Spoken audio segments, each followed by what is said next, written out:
বন্ধুরা, কল্পনা করুন একটা গ্রাম্য মাঠ, ভোরের আলো ফুটে উঠেছে, বাতাসে কুয়াশার ছোঁয়া। কিন্তু অবাক করার মতো ব্যাপার হলো সেই মাঠে নেই কোনো লাঙল, নেই কোনো গরু বা চাষির ঘাম জড়ানো পরিশ্রম। বদলে সেখানে চলছে হুইসেল ধরা ছোট ছোট রোবট। কেউ মাটির আর্দ্রতা মাপছে, কেউ পাতার রং বিশ্লেষণ করে বলছে এই গাছে পোকা ধরেছে কিনা, কেউ আবার নির্দিষ্ট গাছের গোড়ায় পানি দিচ্ছে এক চুলো এদিক ওদিক না হয়ে।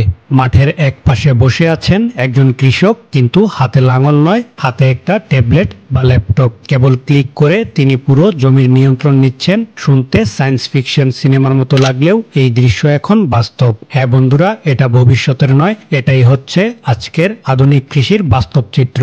মানুষের ইতিহাসে সবচেয়ে বড় বিপ্লবগুলোর মধ্যে একটা ছিল কৃষি বিপ্লব। প্রায় 10,000 বছর আগে মানুষ যখন শিকারী জীবন ছেড়ে চাষবাস শুরু করেছিল, তখন থেকেই সভ্যতার অগ্রযাত্রা শুরু। এরপরে এলো লাঙল, ট্রাক্টর, কেমিক্যাল সার। এক এক সময় এক এক প্রযুক্তি এসে কৃষিকে এক ধাপ এগিয়ে দিয়েছে। কিন্তু এসবের একটা খরচও ছিল। মাটির উর্বরতা কমে যাওয়া, কীটনাশকের প্রভাবে রোগবালাই বেড়ে যাওয়া, জলবায়ু পরিবর্তন। তাই এখন মানুষ খুঁজছে এমন এক উপায় যেখানে ফসল হবে বেশি, খরচ হবে কম, আর পরিবেশও থাকবে নিরাপদ। আর ঠিক এখানেই এসে গেছে কৃত্রিম বুদ্ধিমত্তা। আজকের কৃষিতে এক্সপেরিমেন্ট নয়, চলছে একেবারে ডাটা চালিত চাষাবাদ। আগে একজন কৃষক অভিজ্ঞতা ও আন্দাজ দিয়ে বুঝতেন কখন পানি দিতে হবে, কখন সার দিতে হবে। কিন্তু এখন সেই কাজটা করছে এআই। মাঠের ভেতরে বসানো হয়েছে হাজার হাজার সেন্সর। সেই সেন্সরগুলো মাটির আর্দ্রতা, তাপমাত্রা, পিএইচ লেভেল, এমনকি গাছের স্বাস্থ্য সবকিছু রিয়েল টাইমে মাপছে। আর এআই এই ডেটা বিশ্লেষণ করে কৃষককে জানাচ্ছে এই জমিতে আজ পানি দরকার, ওই গাছে আজ কীটনাশক দিতে হবে। আরেক ধাপে আছে ড্রোন প্রযুক্তি।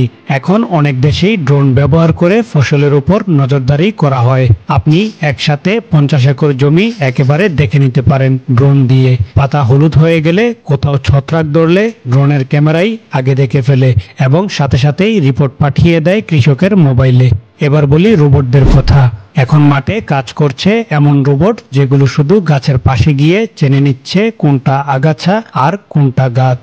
আগাছা পেলেই সেটাকে টার্গেট করে লেজার দিয়ে পুড়িয়ে ফেলছে। এতে কীটনাশকের ব্যবহার প্রায় 90% কমে যাচ্ছে। রোবটগুলো 24 ঘন্টা কাজ করতে পারে, না ক্লান্তি না ছুটি।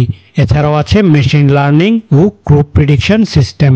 এআই এখন বিশ্লেষণ করে বলতে পারে কোন জমিতে কি ফসল ভালো হবে, কখন বপন করলে ফলন ভালো হবে, এমনকি 1 মাস পরে বৃষ্টিপাত হবে কিনা।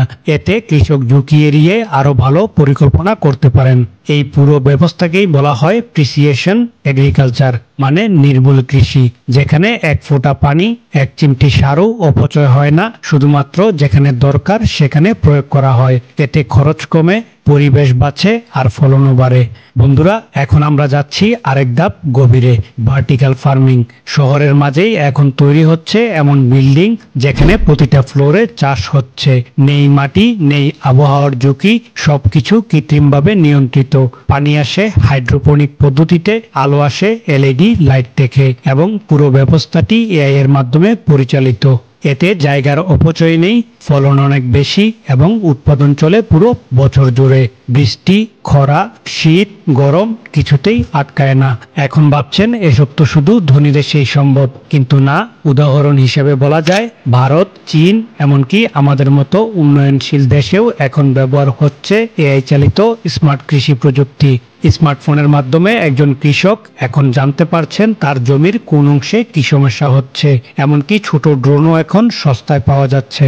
আর চমকে এখানেই শেষ নয়, এআই শুধু মাঠে নয়, এখন ল্যাবেও কৃষি করছে। বিজ্ঞানীরা ল্যাবে তৈরি করছেন মাংস। হ্যাঁ, গরু না মেরে গরুর মাংস। এতে পশু হত্যা নেই, পরিবেশ দূষণ নেই। ক্রিসপিয়ার নামের জিন সম্পাদনার প্রযুক্তি ব্যবহার করে এমন ধানের জাত তৈরি হচ্ছে যেগুলো 45 ডিগ্রি তাপমাত্রাতেও বাঁচতে পারে। এমন গম তৈরি হচ্ছে যা ডায়াবেটিস কমাতে পারে। তবে এত সব প্রযুক্তির মাঝে আমরা ভুলতে পারি না কিছু গুরুত্বপূর্ণ প্রশ্ন। এই প্রযুক্তিগুলো কি সবার জন্য, নাকি কেবল বড় কোম্পানিগুলোই এসবের মালিক হবে? একজন সাধারণ কৃষক কি পারবেন এআই রোবট কেনার খরচ বহন করতে? আবার যারা কৃষি ডেটা সংগ্রহ করছে তারা কি সেই তথ্য কৃষকদের উপরে ব্যবহার করছে, নাকি নিজেদের লাভের জন্য? এই প্রশ্নগুলোর উত্তর এখনই পাওয়া কঠিন, কিন্তু আশার কথা হলো প্রযুক্তি ধীরে ধীরে সবার দ্বারগোড়ায় পৌঁছাচ্ছে। আজ 5 থেকে 10 বছর আগে যা অসম্ভব ছিল, এখন তা একজন ক্ষুদ্র কৃষকের হাতের মুঠোফোনে। এবং এআই যদি সত্যি সঠিকভাবে ব্যবহার করা হয় তাহলে এই কৃষি বিপ্লব 2.0 হবে আগের যে কোনো বিপ্লবের চেয়ে শক্তিশালী। তাই বন্ধুরা, আপনি যদি ভাবেন এআই কেবল শহরের স্মার্টফোন আর চ্যাটবটেই সীমাবদ্ধ, তাহলে ভুল করছেন। এআই এখন মাঠে গেছে, মাটির গন্ধ নিচ্ছে আর কৃষকের জীবন বদলে দিচ্ছে।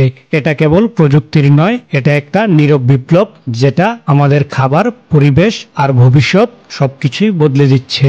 ভিডিও ভালো লাগলে এখনই একটা লাইক দিন আর কমেন্টে লিখে জানান আপনি কি চান ভবিষ্যতের কৃষি হোক প্রযুক্তি নির্ভর নাকি প্রাকৃতিকভাবেই চলুক। আর এরকম তথ্যবহুল ভিডিও সবার আগে পেতে আমাদের চ্যানেলটি সাবস্ক্রাইব করে রাখুন। তো দেখা হচ্ছে অন্য আরেকদিন অন্য কোনো ভিডিওতে। ততক্ষণ পর্যন্ত ভালো থাকবেন। ধন্যবাদ।